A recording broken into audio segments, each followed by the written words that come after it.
చెప్తున్నాడంటే, నువ్వు దేశము యొక్క ఉన్నత స్థలముల మీద నేను నిన్ను ఎక్కిస్తా. ఎక్కడెక్కిస్తాడంట?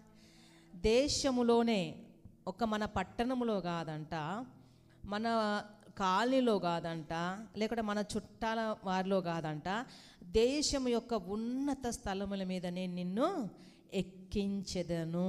ఎవరు చెప్తున్నారు ఇది? నీవు యెహోవా యందు యెహోవా దేవుడు చెప్పుతున్న మాట. మరి విశ్రాంతి దినం అంటే ఏంటిది కదా? ఆదివారం ఎక్కడుండాలా? మందిరంలో ఉండడమే కాకుండా ఎలా ఆచరించాలంట? ఘనముగా ఆచరించాలి. నామమాత్రముగా ఆచరించొద్దు, ఘనముగా ఆచరించి, ఘనముగా అంటే హృదయపూర్వకంగా దేవుని సన్నిధిలో దేవుని నామాన్ని ఘనపరచు రీతిగా మనం ఆచరించు వారిగా ఉండాలి.